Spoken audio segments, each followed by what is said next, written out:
Brilliance Audio presents Revolutionaries by Joshua Furst, performed by George Newbern. Call me Fred.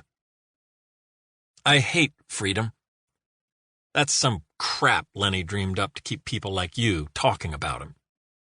And it worked, right? I mean, you didn't drive all the way up here with your tape recorder and backpack full of good intentions to learn about me.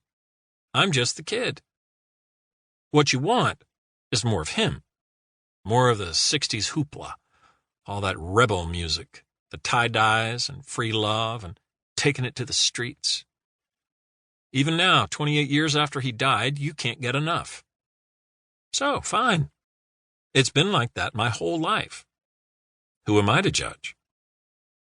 By the time Lenny was the age I am now, he'd changed the world. Or anyway, that's what he would have claimed. And me? I'm just some dude who's done some carpentry, some bathtub restoration. Sustained myself by staying out of sight. I've worn ironic t-shirts and thought ironic thoughts about the commodification of revolution, worked at coffee shops and bookstores. Whatever it took, I've run some scams, I've had scams run on me. I've deflected, and I've survived. If there's one thing you learn when you're Lenny Snyder's son, it's how to bullshit your way on through to the next day. But really, I don't know anything about anything. Except Lenny, I guess. I know a lot about him. I know I let him down. But he let me down too. Why? How?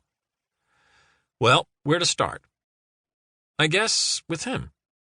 Lenny Snyder. Alpha, Omega. This might take some time. You want coffee? I've got instant. If Lenny were here, he'd say he cut his teeth as a freedom rider. Did that for years. Learned how to organize from John Lewis himself.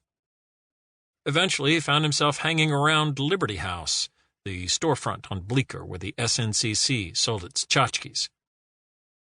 He spent his days unpacking hand-woven rugs and wooden earrings, burlap dolls with button eyes, stocking displays with pickled green tomatoes and peach jam. Doing his part for the poor black folk of Mississippi by hawking their product to the guilt-ridden, socially conscious engagés in New York. Feeling restless, wasted, no longer in the action, just a good-intentioned shopkeeper shilling for snick. He'd say things were happening there in the city, a new energy gusting through the streets, blowing the youth of America. Kids nobody wanted, kids who'd lost faith in their parents' gods, over the bridges, through the tunnels, and into the city. They'd wander around the shop, a bit dazed, a bit hungry. Not exactly sure why they were there. They'd go for the candy, peppermint, caramel. They'd weigh it, shyly, in their hands. Ask how much, and when he told them, they'd say groovy, and pretend to browse for another minute before placing it all back on the shelf. Without a word, they'd shuffle out of the store and hump it back to the Lower East Side, where they'd shiver and starve, and wonder what they'd been thinking by coming to this town.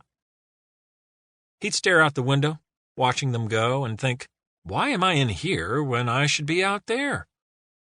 Snick would be just fine without a Jew boy like him ringing up sales and balancing the books. Lenny would say, these kids, they weren't hippies. What was a hippie? A hippie was something he hadn't invented yet. These kids were just runaways attuned to the cosmic vibes in the air. They had draft cards to burn, and were looking for something new, whatever that might be, an alternative to the Southeast Asian quicksand rising invisibly around their ankles. Well, he knew what it was. That something new was him. He stopped cutting his hair. He put away the Oxford shirt and the dress slacks, threw on a t-shirt and a pair of jeans, and headed across town to join the youth culture.